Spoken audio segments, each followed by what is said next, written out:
अस्सलाम वालेकुम प्यारे बच्चों। मैं FD high school for girls की सेकेंडरी की उर्दू टीचर अख्तर जहां सिद्दीकी। आज प्यारे बच्चों, आप उम्मीद करती हूँ कि खुशहाल होंगे। तो आज मैं आप लोगों को उर्दू की 5वीं गज़ल समझाने जा रही हूँ, लेकिन उससे पहले हम उसके शायर फ़िराक गोरखपुरी के बारे में मालूमात हासिल करेंगे, उनके तारुफ़ को जानने की कोशिश करेंगे। तो हम देखेंगे कि फ़िराक गोरखपुरी ने कब से अपनी शायरी का आगाज़ किया, उनका पूरा नाम क्या था। तो उनका पूरा नाम रघुपति सहाय फ़िराक रघुपति सहाय था और फ़िराक तखल्लुस। शायरी उन्हें विरसे में मिली थी और उनके वालिद मुंशी गोरख प्रसाद इबरत गोरखपुरी अपने वक्त के मशहूर शायर थे। जाहिर है कि उनके वालिद शायर थे, इसीलिए शायरी उन्हें विरसे में मिली थी, यानी वो बचपन ही से शेर कहने लगे थे। और उनके वालिद अपने वक्त के बहुत मशहूर शायर थे। उन्होंने नज़म, गज़ल, रुबाई वग़ैरह शेरी असनाफ़ में तबा आज़माई की। गोल और असनाफ़ जो है वो सिन्फ़ की जमा है। उनका शुमार उर्दू के अहम शोरा में होता है। शोरा जमा है शायर की जमा शोरा। 1917 में कांग्रेस में शामिल हुए और क़ैद-ओ-बंद की सऊबतें बर्दाश्त की। इलाहाबाद यूनिवर्सिटी में अंग्रेज़ी के उस्ताद थे। फ़िराक का कलाम इंसानी अज़मत और दर्दमंदी के एहसास से भरा हुआ है। उन्होंने इश्किया मामलात के साथ साथ ज़िंदगी के दिगर मसाइल को भी मौजू बनाया। यानी ऐसी बात नहीं है कि उन्होंने सिर्फ़ इश्किया शायरी की, बल्कि उसके साथ साथ ज़िंदगी के दूसरे मसाइल को भी उन्होंने शायरी के ज़रिए लिखने की कोशिश की और उन मौजू पर भी उन्होंने अपनी शायरियाँ लिखी। उनकी ज़बान में घुलावट और मिठास है कि उनकी जो शायरियाँ हैं उसको पढ़ने से ऐसा लगता है कि उसमें एक तरह की मिठास पैदा की गई है। उन्होंने इश्क के मामलात को अक्सर बिल्कुल नए ढंग से पेश किया है और बाज़ नए मज़ामीन भी इस्तेमाल किए हैं। रुबाई में उन्होंने संस्कृत के सिंगार रस से इस्तेफ़ादा करते हुए माशूक़ को एक नए और दिलकश घरेलू रंग में पेश किया है। उनकी जो शायरी के जो मजमूए हैं कुछ इस तरह से हैं: नगमा साज, गज़लिस्तान, शेरिस्तान, शबनमिस्तान, रूह कायनात, गुले नगमा रूप और गुलबांग के नाम से कई शेरी मजमूए शाये होकर मकबूलियत हासिल कर चुके हैं। उन्होंने आला दर्जे की तनक़ीद भी लिखी है। उनकी नसरी किताबों में अंदाज़े और उर्दू की इश्किया शायरी मारूफ़ हैं। फ़िराक गोरखपुरी को ज्ञानपीठ अवार्ड और दूसरे कई अहम एज़ाज़ात से भी नवाजा गया। इस तरह से फ़िराक गोरखपुरी ने अपनी शेरी ज़िंदगी में काफ़ी मकबूलियत हासिल की। इस तरह इस तारुफ़ में से कुछ सवाल ऐसे भी पूछे जा सकते हैं कि फ़िराक गोरखपुरी ने अपनी शायरी का आगाज़ किस तरह से किया और उनके शेरी मजमूए कौन कौन से हैं और उन्हें कौन सा एवॉर्ड मिला था या कौन से अवार्ड से उन्हें नवाजा गया था। प्यारे बच्चों, अब हम गज़ल को समझने की कोशिश करेंगे। गज़ल का पहला शेर कुछ इस तरह से है: सर में सौदा भी नहीं, दिल में तमन्ना भी नहीं, लेकिन इस तर्क मोहब्बत का भरोसा भी नहीं। शायर फ़िराक गोरखपुरी कहते हैं, वो अपने महबूब से मुखातिब हैं कि सर में सौदा भी नहीं, कि मेरे सर में ए महबूब तेरे इश्क के पागलपन का कोई सौदा यानी दीवानगी, पागलपन, जुनून नहीं है, कि मैं तेरे इश्क में पागल नहीं हूँ और दिल में इस इश्क की कोई तमन्ना भी नहीं है। लेकिन इस तरह के मोहब्बत का भरोसा भी नहीं कि मैंने मोहब्बत को तर्क कर दिया है, लेकिन फिर भी इसका कोई भरोसा नहीं है कि कब मेरे दिल में तेरे लिए मोहब्बत पैदा हो जाए। तो फिराक अपने महबूब से तर्क ताल्लुक़ का ऐलान करते हैं। तर्क ताल्लुक़ से मुराद है ताल्लुकात ख़त्म कर देना। तो फिराक यहाँ अपने महबूब से इश्क के ताल्लुकात को ख़त्म करने का ऐलान करते हुए कहते हैं कि ए मेरे महबूब, मेरे दिमाग में तेरी इश्क का कोई जुनून बाकी नहीं है। तू इस वहम में न रहे कि मैं तेरे इश्क के बग़ैर ज़िंदा नहीं रह सकता, और ना ही दिल में विसाल यार की कोई तमन्ना बाकी है, कि ना तो मेरे दिल में तुझसे मिलने की विसाल यार यानी अपने महबूब से मिलन की कोई तमन्ना बाकी है। मेरे दिल में कुछ भी बाकी नहीं है। मतलब ये है कि मैंने महबूब से किनारा कशी इख्तियार कर ली है। मैंने ए महबूब तुझसे तर्क ताल्लुकात कर लिया है, और लेकिन तर्क ताल्लुकात करने पर भी मुझे बिल्कुल भी भरोसा नहीं है कि मैं जो कह रहा हूँ उस पर मैं पूरी तरह से अमल कर भी पाऊँगा या नहीं, यानी मैं पूरी तरह से तेरे इश्क को भूल पाऊँगा या तेरी तरफ मैं दोबारा पलट कर नहीं आऊँगा, ऐसा मैं यकीन नहीं दिला सकता, क्योंकि मुझे अपने आप पर भी भरोसा नहीं है। दूसरा शेर, एक मुद्दत से तेरी याद भी आई न हमें, एक मुद्दत से तेरी याद भी आई न हमें, और हम भूल गए हों तुझे ऐसा भी नहीं। शायर कहते हैं कि एक मुद्दत हो गई है, एक अरसा गुज़र गया है कि तेरी याद मुझे नहीं आई है, कि मैंने तुझे याद करना छोड़ दिया है। तेरे इश्क में जो मैं पागल हो जाता था वो मैंने छोड़ दिया है। शायद इसी वजह से एक मुद्दत से तेरी याद मुझे नहीं आई, लेकिन और हम भूल गए हों तुझे ऐसा भी नहीं कि मैं तुझे भूल गया हूँ। ऐसा भी तो नहीं है कि मैं पूरी तरह से तुझे भुला दूँ, ऐसा नहीं हो सकता। कि ये बात सही है कि एक मुद्दत से तेरी याद मेरे दिल में नहीं आई है, लेकिन मैं तुझे पूरी तरह भूल जाऊँ ऐसा भी नहीं। ना जाने कब मेरे दिल में तेरी मोहब्बत जाग उठे और मैं फिर से तेरे इश्क में गिरफ़्तार हो जाऊं, फिर से तेरे इश्क में पागल हो जाऊं। इसलिए मैं ये नहीं कह सकता कि मैं तुझे पूरी तरह से भूल गया हूँ।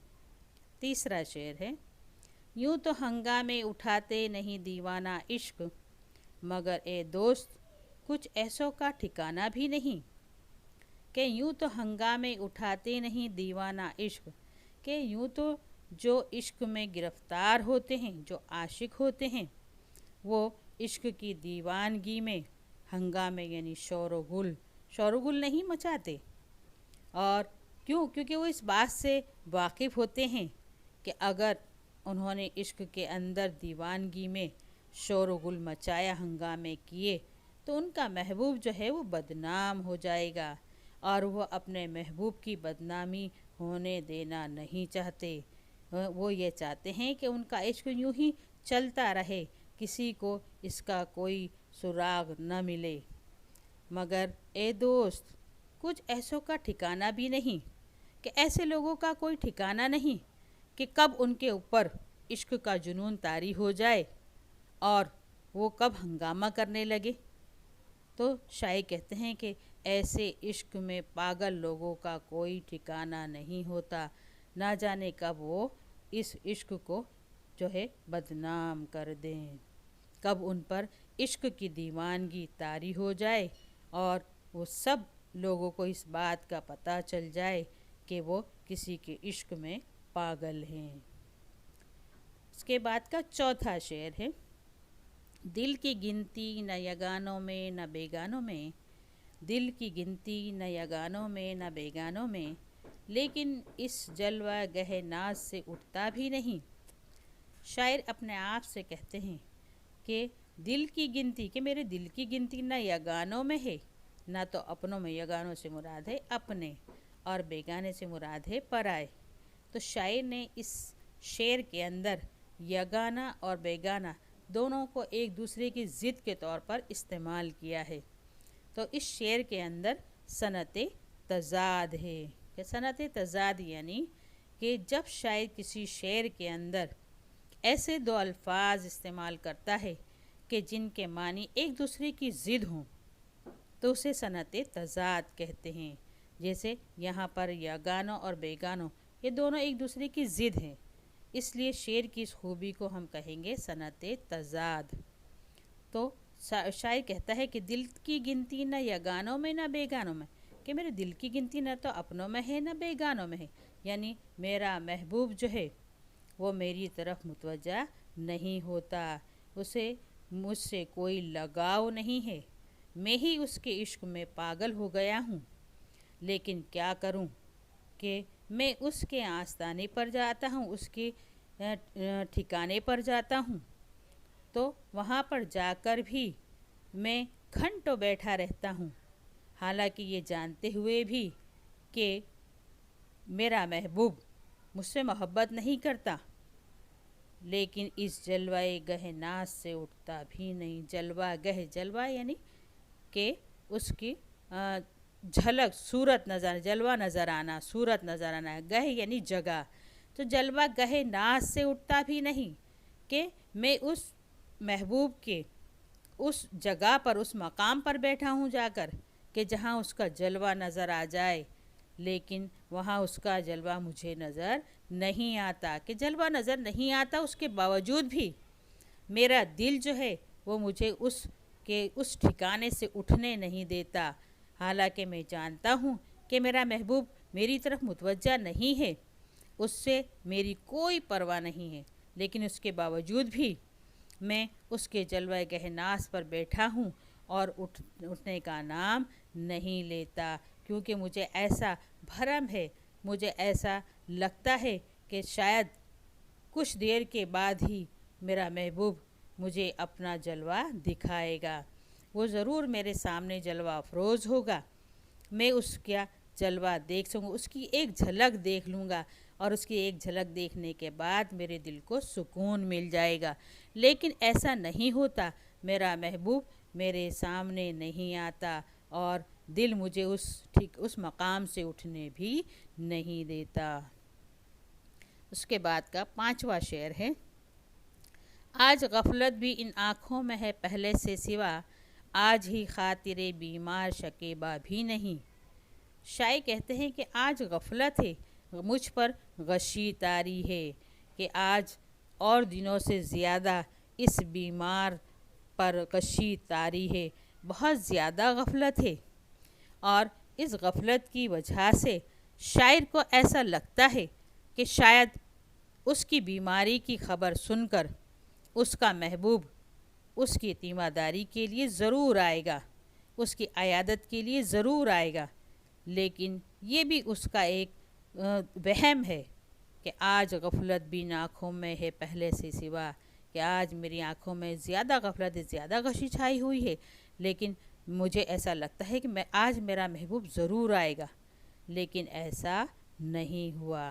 آج ہی خاطر بیمار شکیبہ بھی نہیں، کہ آج ہی خاطر سے مراد ہے دل، بیمار شکیبہ، شکیبہ یعنی کہ جسے صبر آ جائے، لیکن شکیبہ بھی نہیں، کہ آج میرا بیمار دل جو ہے وہ اس قدر بیمار ہے کہ اسے آج صبر بھی نہیں آ رہا ہے، کہ آج اس کا محبوب نہیں آئے گا، ایسا وہ سوچ ہی نہیں سکتا، بلکہ اس امید پر بیٹھا ہے کہ آج اس کا محبوب اس کی عیادت کے لیے ضرور آئے گا، لیکن انتظار کرتے کرتے اس کی انتہا ہو گئی، لیکن اس کا محبوب نہیں آیا، اور بیمار غم کو صبر ہی کرنا پڑا، یعنی صبر کے علاوہ کوئی علاج نہیں تھا۔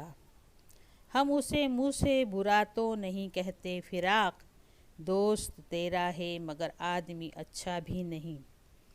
شاعر کہتا ہے، شاعر اپنے آپ سے ہی مخاطب ہے، یہاں پر شاعر نے جو ہے اپنا تخلص فراق استعمال کیا ہے، تو غزل کا جو آخری شعر ہوتا ہے کہ جس کے اندر شاعر اپنا تخلص استعمال کرتا ہے، اسے مقطع کہتے ہیں، کہ جس میں شاعر اپنا تخلص استعمال کرتا ہے۔ تو اس کے اندر بھی شاعر نے اپنے تخلص کا استعمال کیا ہے اور اپنے آپ سے ہی مخاطب ہو کر کہتے ہیں کہ اے فراق، میں اپنے دوست کو برا تو نہیں کہہ رہا، کہ میں اپنے دوست کو برا نہیں کہہ رہا ہوں، لیکن اتنا ضرور ہے کہ میرا دوست جو ہے وہ اچھا آدمی نہیں ہے۔ دوست تیرا ضرور ہے مگر مجھے اس میں کوئی اچھائی نظر نہیں آتی، کہ دوست تیرا ہے مگر آدمی اچھا بھی نہیں، کہ دوست تو تیرا ہے لیکن آدمی اچھا نہیں ہے، کیونکہ اس کے اندر مجھے کوئی اچھائی نظر نہیں آئی، کہ میں اپنے منہ سے تو برا نہیں کہتا لیکن پھر بھی ایسا لگتا ہے کہ اس کے اندر کوئی اچھائی نہیں ہے، اس لیے وہ اچھا آدمی نہیں ہے۔ تو ایسے دوست سے کہ جس کے اندر کوئی اچھائی نہ ہو، ایسے دوست سے کہ جو تمہاری کوئی پرواہ نہ کرتا ہو، تمہاری طرف متوجہ نہ ہو اور تمہارے دکھ سکھ میں کام نہ آتا ہو، ایسے دوست سے دور رہنا ہی بہتر ہے اور اس سے کسی بھی طرح کی کوئی امید نہیں لگانی چاہیے۔ تو پیارے بچوں، یہ 5ویں غزل میں نے آپ کو سمجھائی ہے۔ امید ہے کہ یہ غزل آپ کے سمجھ میں اچھی طرح سے آ گئی ہوگی، اور اس کی تشریح میں اس سے پہلے آپ لوگوں کو بھیج چکی ہوں، اس لیے تم اس کی تشریح بھی یاد کر لینا اور سوال کے جواب بھی یاد کر لینا۔